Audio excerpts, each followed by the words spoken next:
Bienvenidos, mi nombre es Ángel Soto, soy el asociado de programas y servicios de la Oficina Nacional de la Fundación de Esclerodermia. Gracias por unirse a nuestra serie de educación virtual. Estamos muy felices ya que hoy tendremos nuestra segunda presentación virtual en español. Pero antes de empezar, vamos a revisar que todos estaremos conectados correctamente. 1. Deberías ver la presentación en su pantalla. 2. Puedes escuchar mi voz. 3. Por favor, apaguen sus micrófonos, así todos podremos escuchar la presentación. Si estás usando un teléfono inteligente, deberías deslizar tu dedo a la izquierda o a la derecha de la pantalla para ver el doctor o la presentación. Esta presentación virtual está siendo grabada y estará disponible a partir de mañana en nuestra página de web. Toda la información que daremos en esta presentación es con fines educativos. Sin embargo, la Fundación de Esclerodermia no apoya de ninguna manera los medicamentos, tratamientos, ensayos clínicos o estudios mencionados en esta charla. Las manifestaciones y la severidad de la esclerodermia varían entre pacientes y por esa razón, para mayor información, por favor consulta con su doctor. La presentación de hoy, tratamientos disponibles en la esclerodermia, esta charla está presentada por el Dr. Fabián Mendoza Ballesteros. El Dr. Mendoza Ballesteros es el director asociado del Centro de Esclerodermia de la Universidad Thomas Jefferson University en Philadelphia, Pennsylvania. Él tiene más de 15 años de experiencia en el tratamiento y apoyo de personas que viven con esclerodermia. Él ha presentado varias charlas locales y nacionales sobre esclerodermia y es un campeón en la comunidad. Gracias por acompañarnos hoy, doctor Mendoza Ballesteros. Muchas gracias, Ángel. Mucho gusto de tenerlos todos presentes. Muchas gracias por estar acá. Hoy día vamos a conversar un poco acerca del manejo de la esclerosis sistémica. Y ciertamente es un tema muy amplio. Hemos hecho algunos seminarios en el pasado acerca del tratamiento de Raynaud's y el tratamiento de la hipertensión pulmonar. Entonces, ahora queremos centrarnos un poco en el tratamiento de la enfermedad de la piel y en el tratamiento de la enfermedad pulmonar. Y esta más o menos va a ser nuestros tópicos que vamos a tratar el día de hoy.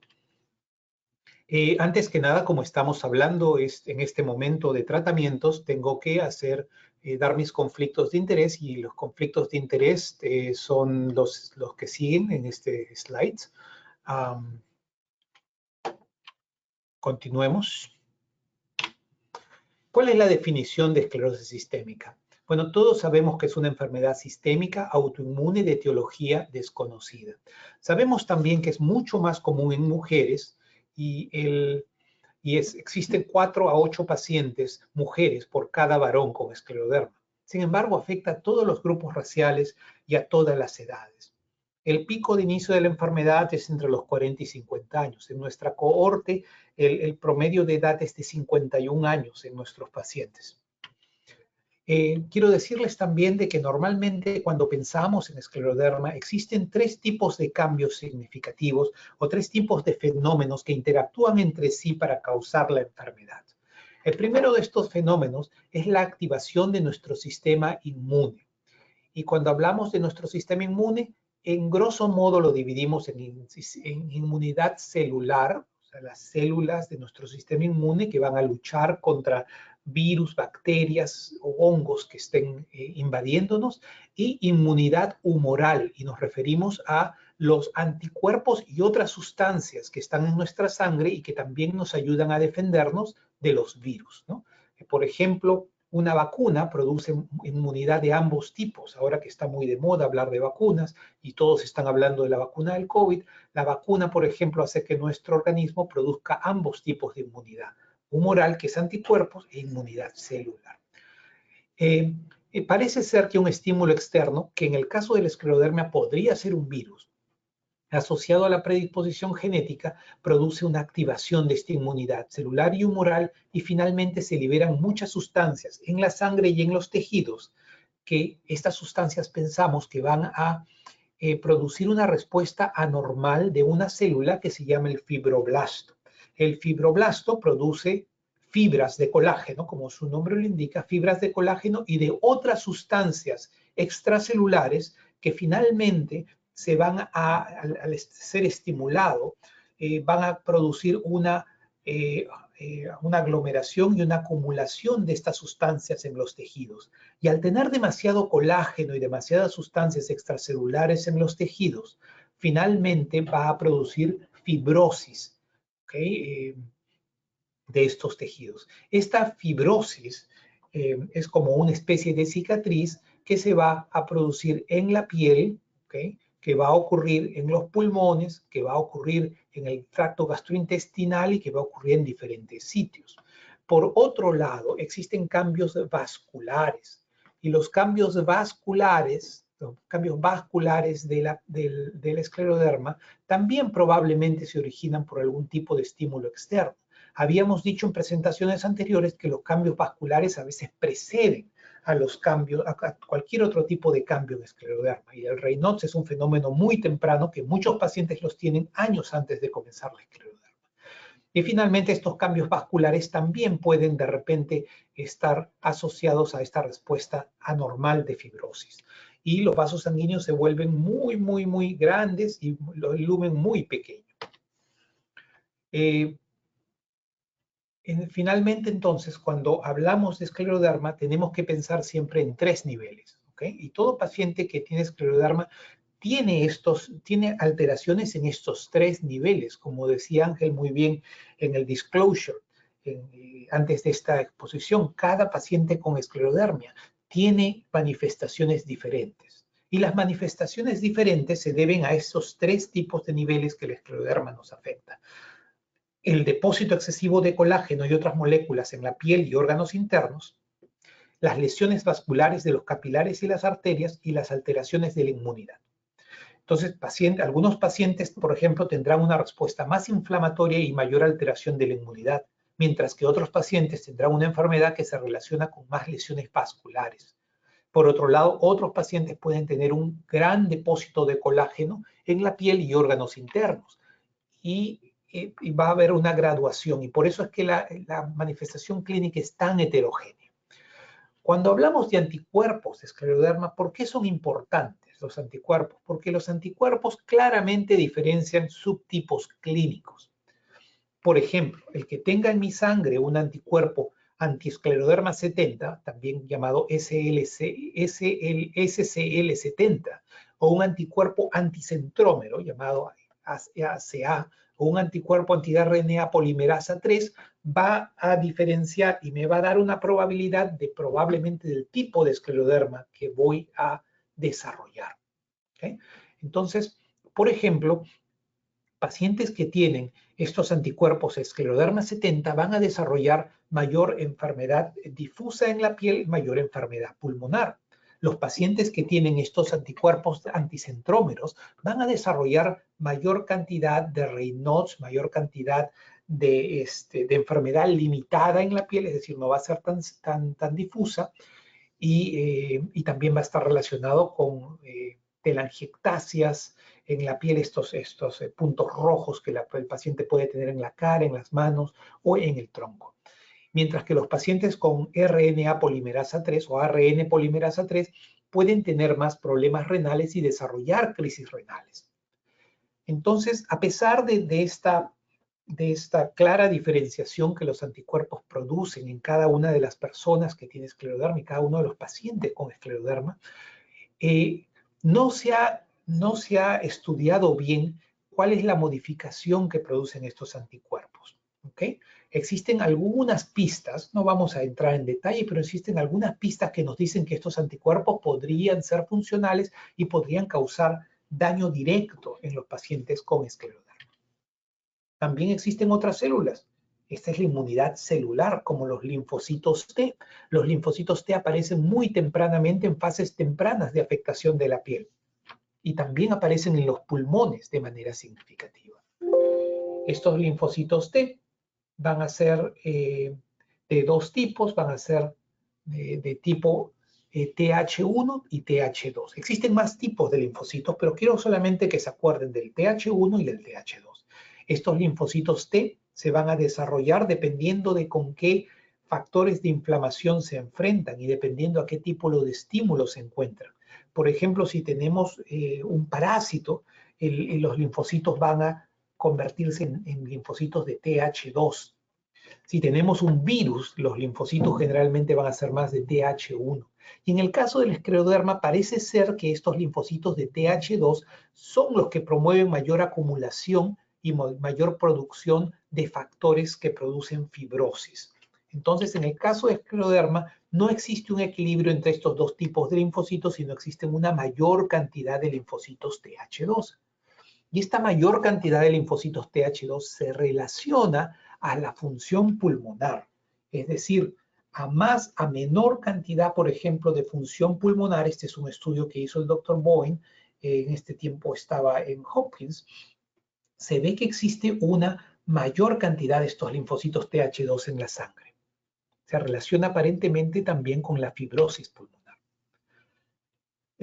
Quiero entrar en un poquito en detalle, no mucho detalle, pero quiero entrar un poco en detalle en cómo funcionan estos fibroblastos.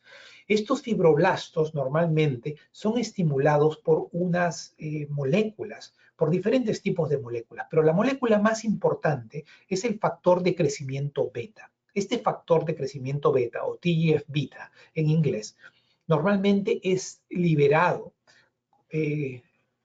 como un complejo que lo protege.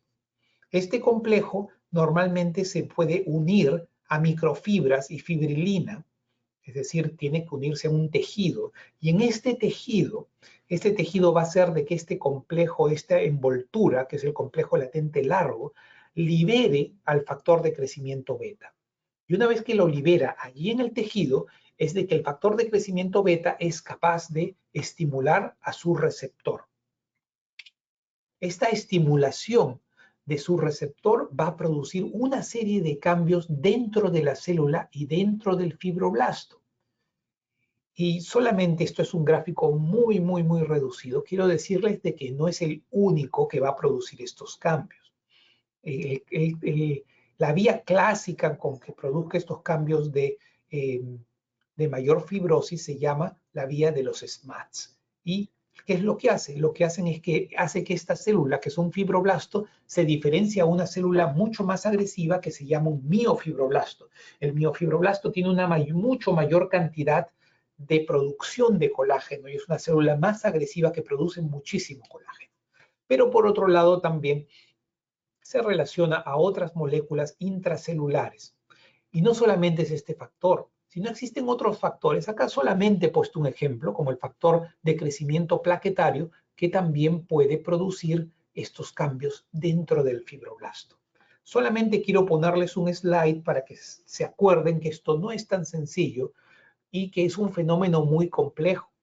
Y el motivo por el cual es difícil poder encontrar medicamentos contra el escleroderma es porque existe mucha redundancia de todos estos caminos intracelulares. Y existen muchas maneras de llegar a Roma y de esta misma manera existen muchas maneras de muchos receptores poder producir fibrosis. Y es por eso que es tan difícil, porque si uno bloquea en un lado,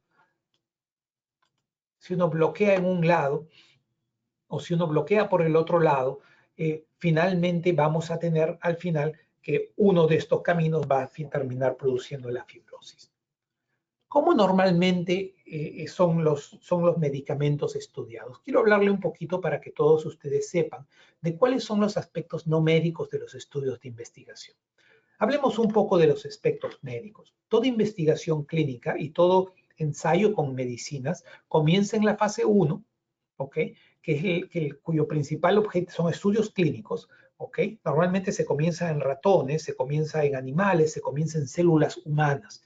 Y una vez de que es seguro, es efectivo en células humanas, es seguro y efectivo en modelos animales, se pasa a la fase de experimentación en humanos. Y la fase de experimentación o los estudios clínicos en humanos tienen diferentes fases. Va desde la fase 1 hasta la fase 3 normalmente. Y después de la fase 3 es aprobado y después de la fase 3 puede comprarse en las farmacias, en las boticas, etc. En la fase 1 normalmente el objetivo es medir la tolerabilidad y seguridad. Clásicamente se utilizaban personas sanas que no tenían ningún problema para medir esto.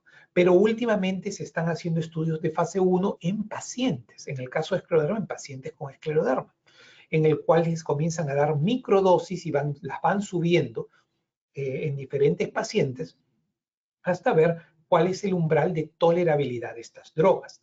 En la fase 2, por otro lado, se determina la eficacia, la dosis y la pauta de tratamiento. Y existen fase 2A y 2B, dependiendo si es más para hallar la dosis o si es más para ver la eficacia.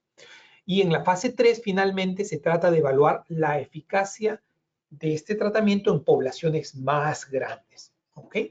Y finalmente, después de que tienes estudios de fase 3, normalmente se manda la aprobación, en este caso en Estados Unidos, de la FDA, y el fármaco es aprobado o no. El laboratorio o la industria farmacéutica puede hacer estudios de fase 4, que son ensayos clínicos post-comercialización.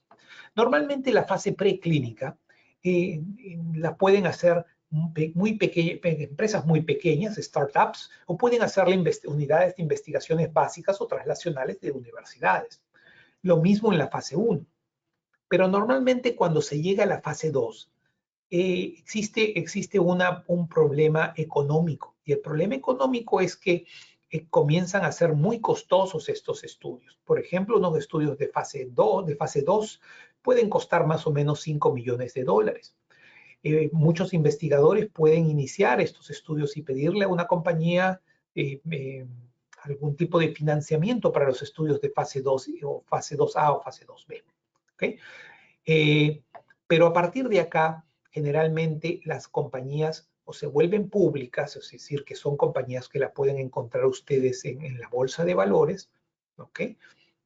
O son compañías tercerizadas, que otra compañía más les paga para hacer este tipo de estudios. Y finalmente llegan a los de fase 3 y se llega a la aprobación. La patente de cualquier tipo de sustancia dura aproximadamente 20 años. Esto siempre hay diferencias en los países y hay diferencias en la legislación de cada país. Por otro lado, cuando es aprobada por la FDA, también le puede dar una exclusividad adicional. La regulación es muy fuerte, sobre todo en los estudios de fase 3, y la regulación es muy, muy estricta por las agencias de regulación. Por otro lado, no existe tanta regulación en estudios de fase 1 ni en fase preclínica. Muchos estudios comienzan acá, pero muy pocos llegan a fase 3 y aún menos son aprobados. Y esta es la pirámide que tenemos que escalar para tratar de investigar medicinas para la esclerodermia.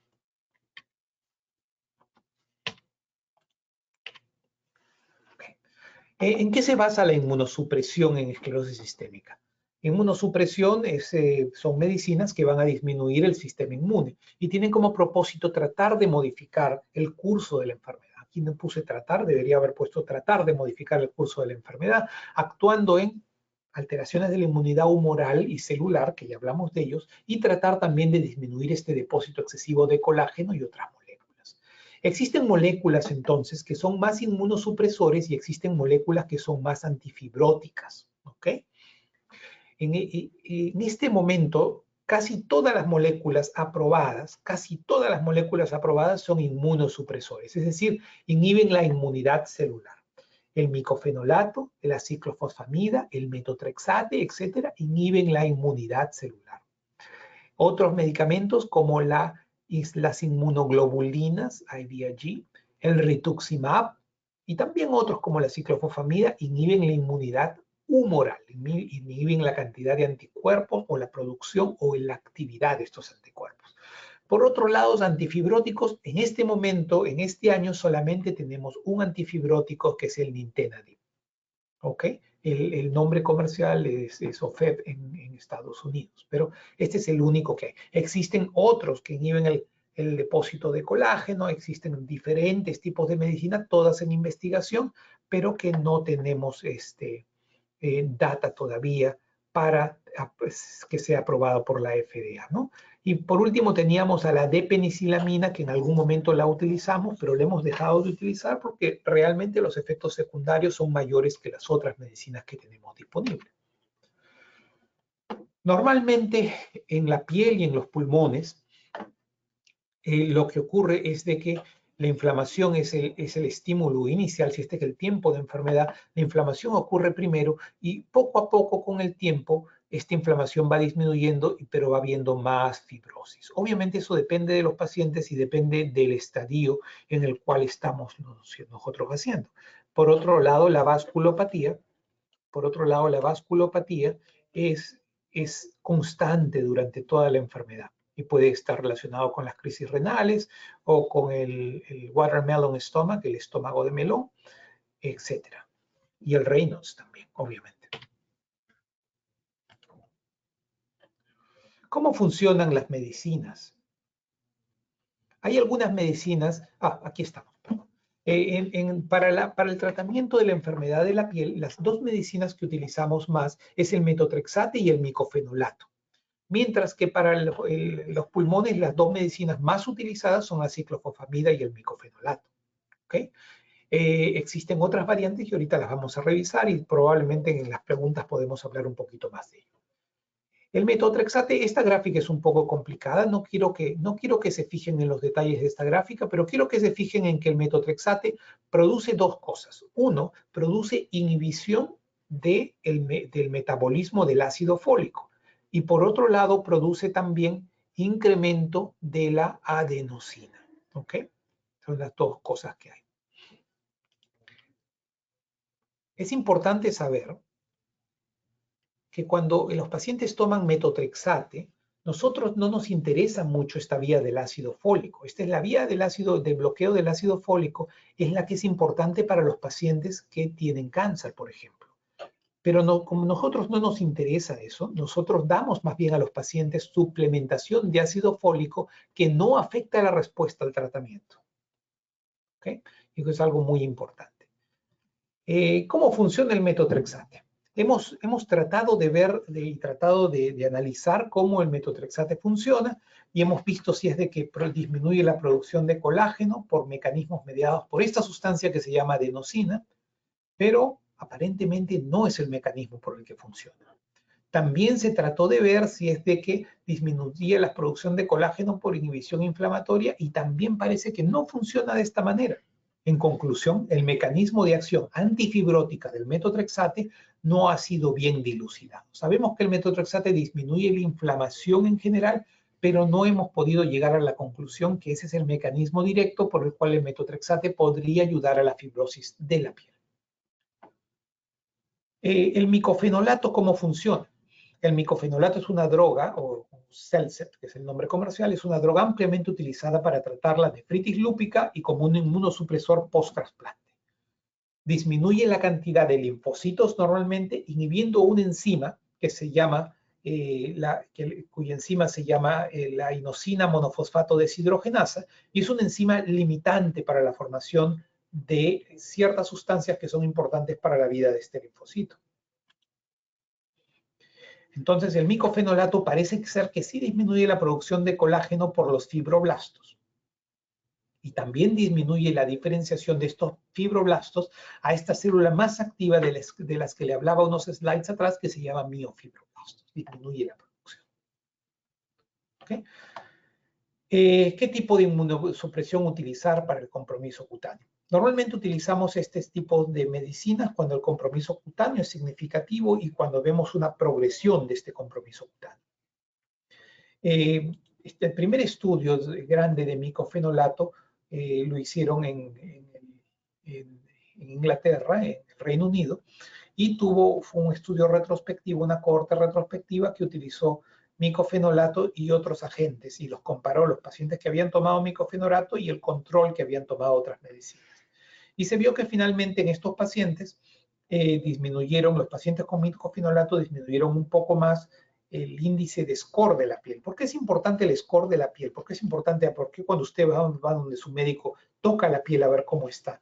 Porque este score de la piel y cómo este score de la piel se desarrolla, es decir, si mejora o si empeora, es un reflejo de lo que va a pasar con los órganos internos. Es decir, si es de que su piel mejora, significa que probablemente todo, incluyendo los órganos internos, va a estar bien.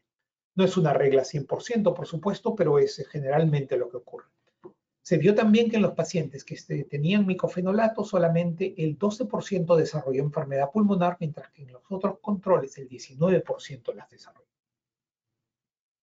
Otro de los estudios importantes fue el estudio que hicieron en Hopkins, el estudio de Lee. En este estudio utilizaron 98 pacientes de micofenolato y en esta cohorte retrospectiva se fijaron en cómo había evolucionado su índice de score de la piel. Y vieron que la piel había mejorado de un índice de score de 21. Los scores van desde 0 hasta 51. Entonces es un índice de score de 21 en promedio y en 12 meses estos pacientes habían disminuido a 14.31. Un porcentaje menor desarrolló enfermedad pulmonar. Por otro lado, en nuestra institución, en Thomas Jefferson, Chris Dirk en el año 2009 hizo este estudio, que era un estudio open label, es decir, que sabíamos lo que estábamos tomando los pacientes, en pacientes que tenían enfermedad difusa temprana, ¿okay? Con un compromiso cutáneo, y se vio de que los índices de score bajaban significativamente desde 22 hasta 8.4 en 12 meses. Nosotros hicimos el mismo estudio también acá en Thomas Jefferson con una cohorte que tenía de enfermedad difusa y rápidamente progresiva de 25 pacientes que no habían tomado ninguna otra medicina antes y también vimos el mismo efecto, desde 24 hasta 14 aproximadamente. Y las pruebas de pulmonares fueron más o menos estables. Entonces, esa es la evidencia más o menos que tenemos para, hay otros estudios también importantes, pero esa es la evidencia que tenemos para micofenolato. ¿Qué evidencia tenemos para metotrexate? La evidencia para metotrexate viene de un par de estudios. Uno de los estudios importantes fue el estudio de la doctora Pope, que utiliza metotrexate versus placebo. Y existe población difusa que tenía la enfermedad por 3 años o no. Eso es lo que tiene la población que tenía la doctora Pope. Y midió el índice de score antes y después. Este es el índice de score antes, que era 27, y después de 12 meses era 21. No alcanzó diferencia estadísticamente significativa, pero algunos estudios posteriores trataron de hacer las estadísticas otra vez y concluyen de que probablemente los pacientes sí tuvieron beneficio de utilizar metotrexate. En conclusión, para el compromiso cutáneo, en micofenolato existe mayor cantidad de estudios de etiqueta abierta. Entonces, etiqueta abierta es cuando el paciente y el médico saben qué cosa es lo que está haciendo, y mayor cantidad de estudios retrospectivos. Debemos de saber que muchos de los respondedores de micofenolato estuvieron antes en metotrexate y tenemos un mecanismo de acción antifibrótico. En el caso del metotrexate, los estudios randomizados, es decir, los estudios que usan placebo versus metotrexate, en este caso, ni el investigador ni el paciente sabe lo que están tomando, no fue totalmente estadísticamente significativo, pero después cuando se hizo la revisión era muy sugestivo que era beneficioso. Es de fácil uso y su costo en algún momento era menor que el micofenolato, pero ahora que el micofenolato es genérico, esto es más o menos similar. El costo del metotrexate al micofenolato no tiene mucha diferencia. Para el compromiso cutáneo, el consenso es tener una enfermedad. ¿Cuándo comienza uno a tratar el compromiso cutáneo? Cuando tiene una enfermedad rápidamente progresiva y difusa. Cuando el tiempo de enfermedad es menos de 3 años en general. Y también podrían beneficiarse de inmunosupresión pacientes con enfermedad más prolongada que todavía tienen una enfermedad activa con un área de extensión de la enfermedad significativa y limitante. Existe poca evidencia de enfermedad limitada, pero de progresión rápida. Si comienza desde la mano y lo tengo hasta el antebrazo, debo comenzar a tratar. Es posible, pero no existe mucha evidencia. Lo mismo tampoco existe mucha evidencia en cuanto a inmunosuprimir pacientes en crisis renales, y existe alguna evidencia, pero también es poca, en pacientes con problemas, por ejemplo, como el estómago de melón, el GAIF, la ectasia antral. ¿Okay? Descontinuar inmunosupresión versus inmunosupresión a largo plazo. En una cohorte de 25 pacientes con enfermedad difusa, rápidamente progresiva, sin compromisos pulmonar significativo, nosotros tuvimos que 6 pacientes perdieron seguimiento y 19 pacientes fueron seguidos. ¿Qué es lo que hacemos La pregunta que tratamos nosotros de contestar con ese estudio es ¿por cuánto tiempo tenemos que tratar? Y esa es una pregunta que muchos pacientes me hacen, ¿ok? Finalmente está publicado este estudio, discúlpenme, es una diapositiva un poco antigua, la publicamos en el 2019. ¿Ok? Entonces, de estos pacientes que vimos en los slides anteriores, lo tratamos de seguir a ver qué es lo que pasaba después de continuar micofenolato. Lo dejamos en ese tiempo era una experiencia temprana y no sabíamos por cuánto tiempo darlo. Una vez que después ocurrieron 2 años, comenzamos a disminuir las dosis de micofenolato progresivamente y pudimos seguir a 19 pacientes. Lo que ocurre es que después de discontinuar micofenolato, hubo un grupo pequeño de pacientes que llegó a ser casi al 25% que empeoró su índice de la piel, su score de la piel. La piel se empeoró en 25% de los pacientes. Ahí está, 26.3% de los pacientes tuvieron que reiniciar micofenolato. En ellos la recidiva ocurrió durante los primeros 6 meses. Y en estos pacientes, en todos hubo un incremento del índice de score de Rothman, que es el índice de la piel, empeoraron la piel, y 2 de estos 5 pacientes presentaron síntomas respiratorios asociados con un patrón restrictivo en pruebas de función pulmonar. Es decir, el 10% de pacientes que paró el micofenolato tuvieron una progresión pulmonar. ¿Ok? Si bien es cierto que los pacientes mejoraron después de que reiniciamos micofenolato, esta disminución de los volúmenes no se pudo ganar otra vez en estos pacientes. Es decir, se estabilizaron, pero existe un porcentaje de la función pulmonar que no fue recuperada para estos pacientes. Entonces, la conclusión es que para compromiso cutáneo, pues la inmunosupresión debe mantenerse al menos por 2 años, al menos. ¿Okay? Probablemente nosotros ahora, después de este estudio, hemos prolongado esto y lo estamos haciendo hasta 4 años. Estamos dejando a nuestros pacientes inmunosuprimidos. Y cuando decidimos hacerlo, cuando decidimos disminuirlo, tenemos que hacerlo muy paulatinamente. ¿Okay? Si se decide descontinuar terapia, el paciente tiene que venir y por favor, y eso les quiero decir a todos ustedes, cuando su médico les diga, están yendo muy bien, vamos a disminuir la dosis de micofenolato o vamos a comenzar a parar el micofenolato, ese es el momento en el cual ustedes tienen que seguir a su médico con mayor cuidado y tienen que tener mucho cuidado con ello, porque ese es el momento en el cual la enfermedad, a veces, en un 25% de los casos, puede rebotar. ¿Ok? En el tipo de compromiso pulmonar, ¿qué tipo de inmunosupresión se utiliza? Clásicamente utilizamos ciclofosfamida para estos pacientes y esto es gracias a un estudio que se llama el estudio del escleroderma pulmonar, Scleroderma Lung Study, en el cual se compara el placebo a ciclofosfamida, cuyo nombre comercial es Cytoxan. Es endovenoso, ambos pacientes tenían la misma capacidad pulmonar y se ve de que después de 1 año de tratamiento, los pacientes que recibían ciclofosfamida disminuían menos su función pulmonar que el placebo. Ojo, ambos pacientes disminuían la función pulmonar, pero en el ciclofosfamida era menor que en el placebo. Sin embargo, si ustedes ven los números absolutos, la diferencia era muy poca.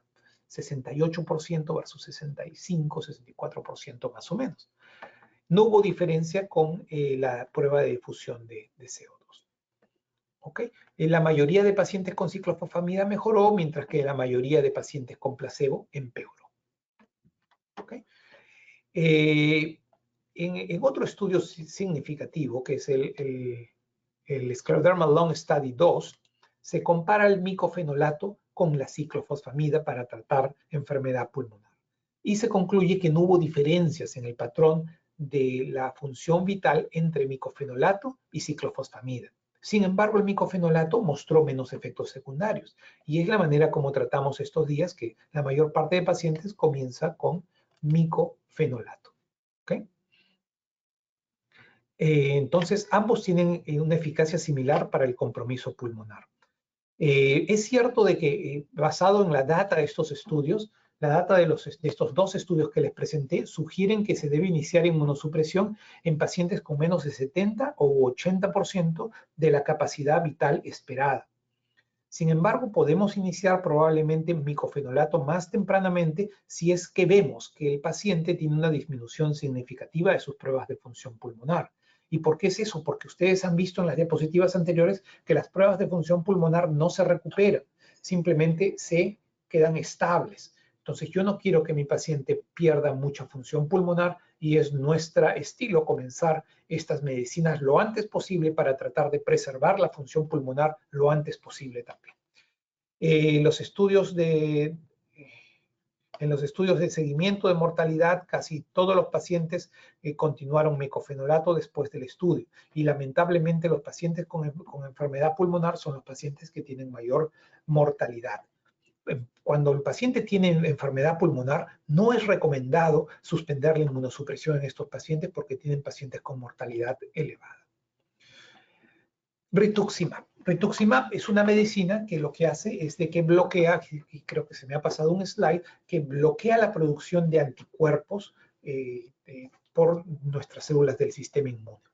Estudios pequeños retrospectivos han tratado de evaluar su eficacia en tratar esclerodermia y algunos estudios encontraron una mejora en la función pulmonar. Sin embargo, no todos los estudios han sido positivos. Este es un estudio del doctor Lafiatis que exploró el uso de rituximab en 15 pacientes con un par de dosis, pero no encontró una mejoría significativa.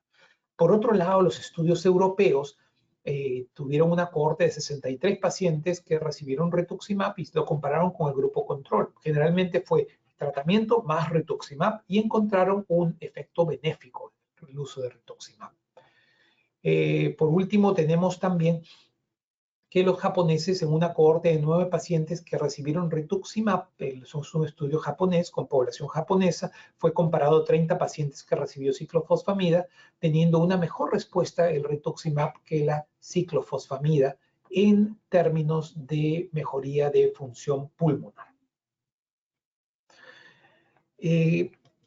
Obviamente que no, la ciencia no es algo estático, sino que, como ustedes ven, siempre existen esfuerzos de toda la comunidad médica y científica que trabaja con pacientes con esclerodermia para tratar de mejorar y tratar de tener nuevas medicinas. Y tratamos muchas veces de ver qué es lo que existe o qué es lo que han hecho nuestros colegas que tratan pacientes con cánceres, que también tienen muchos, están fijándose en muchos puntos de acción o muchos mecanismos de acción que son similares a los que producen las células que producen esta esclerodermia.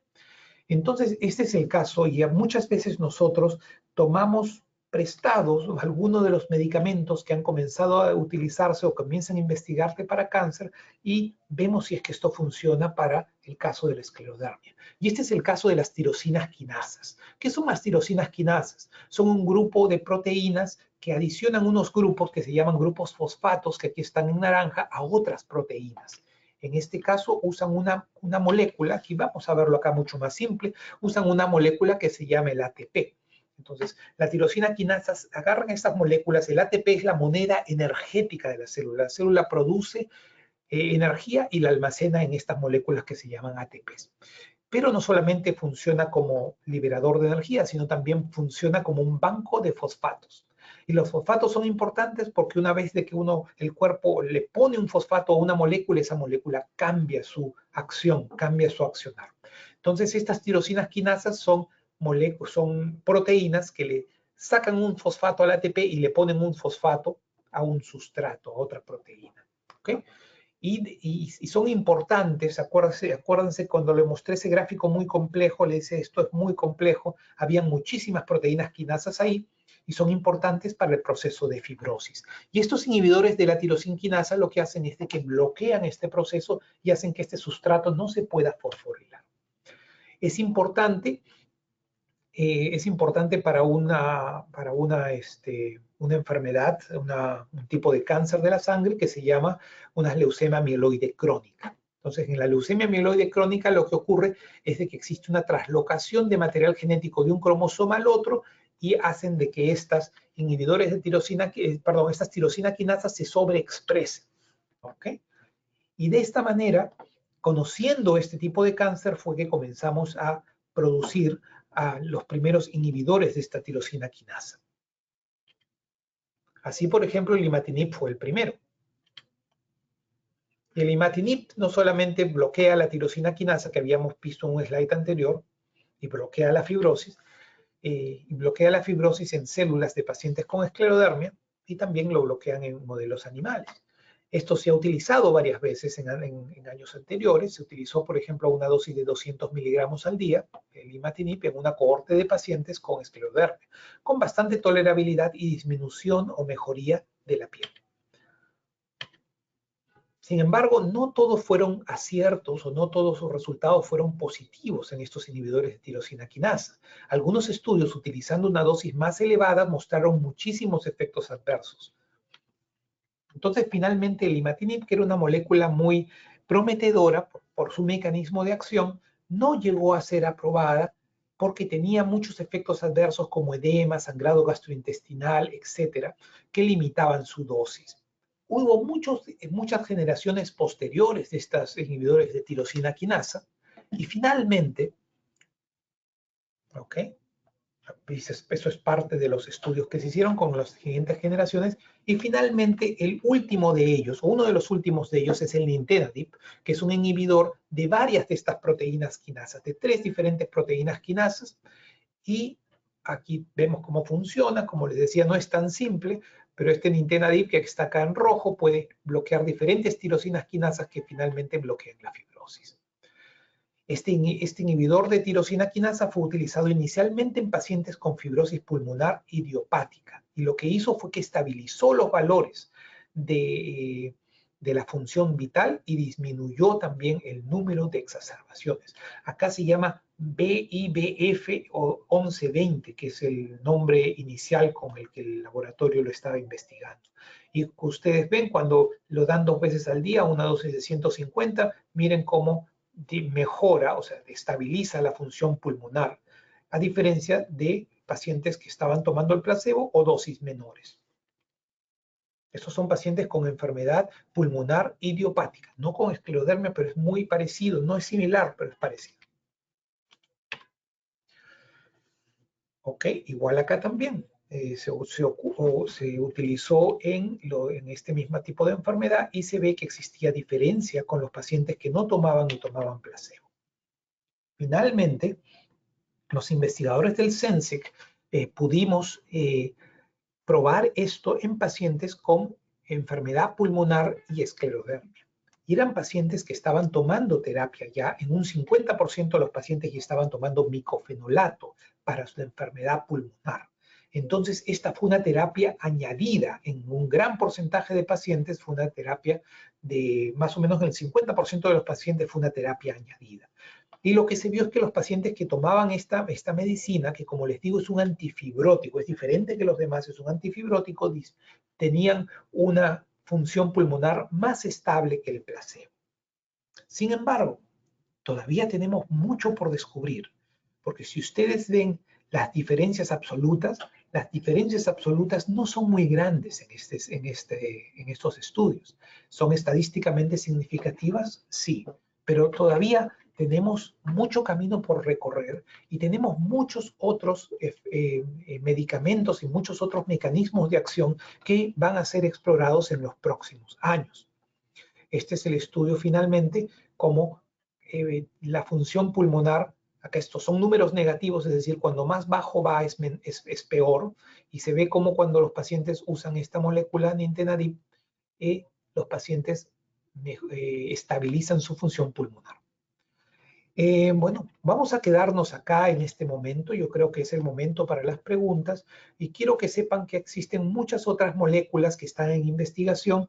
Yo creo que nos quedamos un poquito cortos de tiempo para hablar de las moléculas que vienen. De repente lo podemos hacer en alguna otra ocasión en el futuro, pero querían que sepan que existe esperanza siempre de tener mejores medicinas y todo esto se logra con el aporte de ustedes como pacientes y con el aporte de los científicos y con el aporte de los clínicos. Y toda esta interacción, pacientes, médicos, científicos, es la que logra que podamos hacer avances en escleroderma.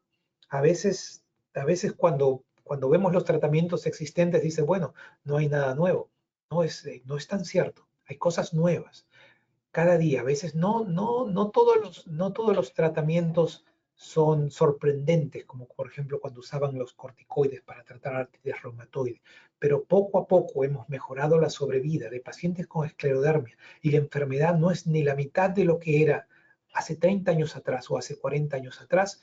Y quiero darles las gracias a todos ustedes que siempre me inspiran con su ejemplo, me inspiran con su determinación y gracias a ello nosotros seguimos adelante para tratar de tener nuevos medicamentos, seguir haciendo estudios translacionales, básicos y clínicos y poder avanzar en este camino.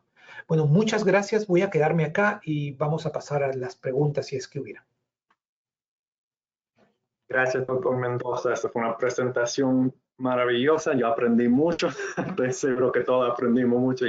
Y sí tenemos unas preguntas.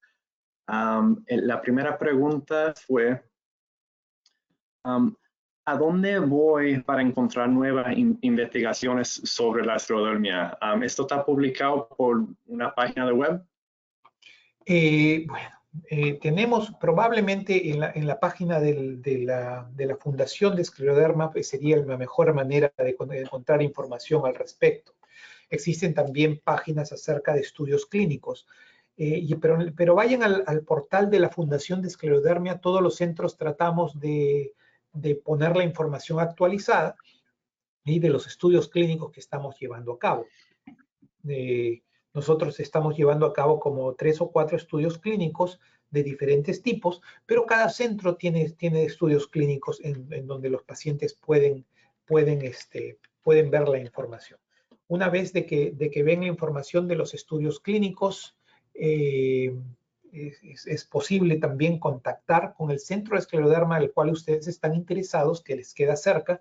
Y también otra manera, si es de que en zonas alejadas a veces ocurre eso, es contactar con la compañía farmacéutica que es el sponsor de los estudios clínicos cuando eso ocurre, porque hay algunas compañías que también pueden ofrecer movilidad a los pacientes, inclusive con distancias de 2 horas o 3 horas aproximadamente, y eso hace de que traten de que los estudios clínicos sean más asequibles para todos. Entonces existen diferentes maneras. Yo les diría, empiecen con la página de la Fundación de Escleroderma y ahí van a ver los estudios actuales de cada centro. Si no, llamen a los estudios, a los centros de investigación que quedan cerca de ustedes. Ustedes siempre nos pueden llamar acá y se conectan con el área de investigación clínica del departamento de reumatología o del centro de esclerodermia, y estamos más gustosos de darle la información y poder considerar diferentes terapias. Gracias. La próxima pregunta es, ¿el mecofenolato puede ayudar con la esclerodermia localizada? El micofenolato puede ayudar con la escleroderma localizada. Cuando conversamos acerca de esclerodermia, recordemos que existe esclerodermia localizada, que no es sistémica, que solamente es la piel, y esclerodermia sistémica o esclerosis sistémica. Y dentro de la esclerosis sistémica uno tiene la limitada y la difusa. Entonces, cuando hablamos de localizada no estamos hablando de la sistémica, es decir, solamente la piel. Y sí puede ayudar. No existen tantos estudios porque la mayor parte de estudios están hechos con metotrexate. Entonces, generalmente para esclerodermia localizada, el tratamiento es tratamiento local, se basa en corticosteroides de alta potencia como clobetasol, por ejemplo, es solamente un ejemplo, y a veces se le añade un derivado de la vitamina D que se llama calcipotrieno, o una crema de un inhibidor de calcineurina que se llama tacrolimus.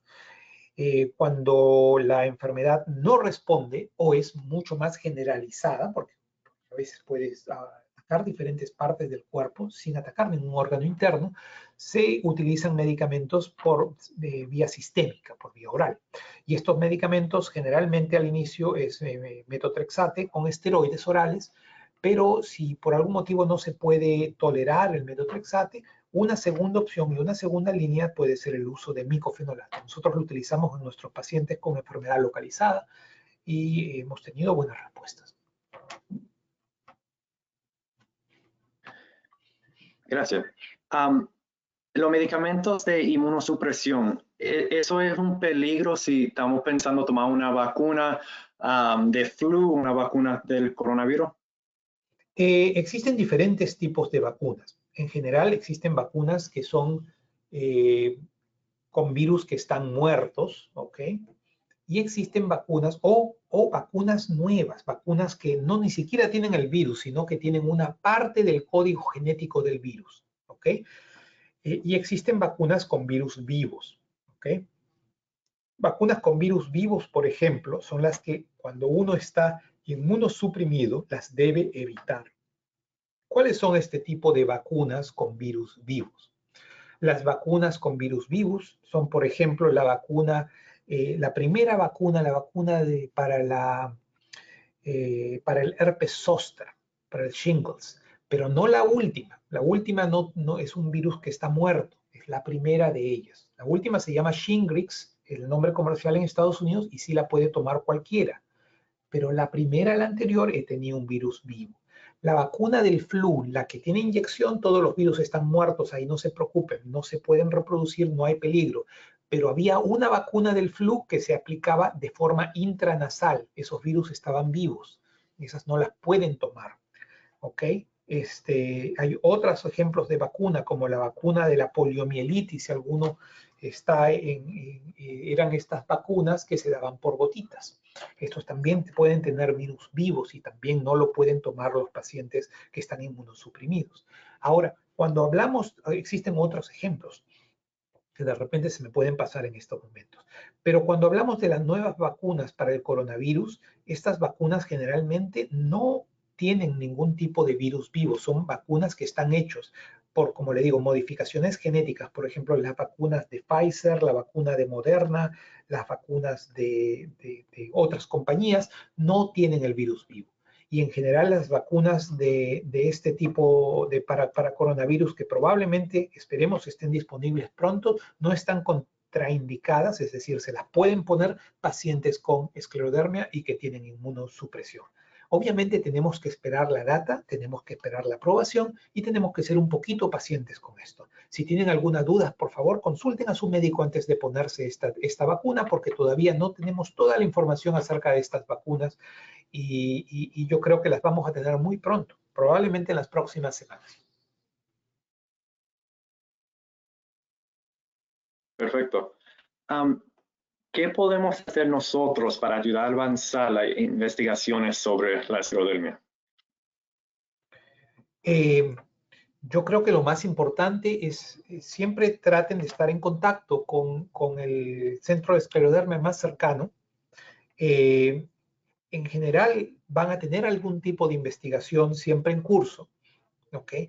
Existen dos tipos diferentes de investigación, existen muchos tipos diferentes de investigación. Existen investigación, por ejemplo, de outcomes.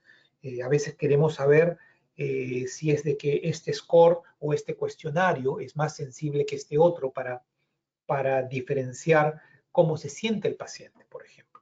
Existen investigaciones en las cuales nosotros a veces tratamos de ver cuáles son las diferencias en la sangre entre diferentes estadios del escleroderma o pacientes que tienen diferente afectación de escleroderma. Y lo único probablemente que su médico o el investigador le va a pedir es una muestra de sangre. Y eso nos ayuda muchísimo, muchísimo, muchísimo a avanzar.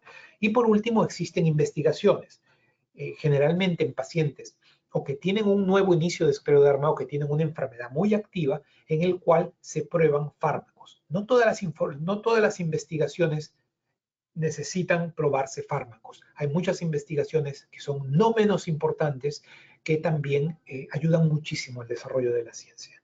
Y probablemente el centro más cercano de esclerodermia van a tener corriendo alguna de esas investigaciones. Por favor, pónganse en contacto, la mayor parte de ellos o una gran parte de ellos tienen una unidad de investigación clínica y yo creo que ahí es donde podemos comenzar.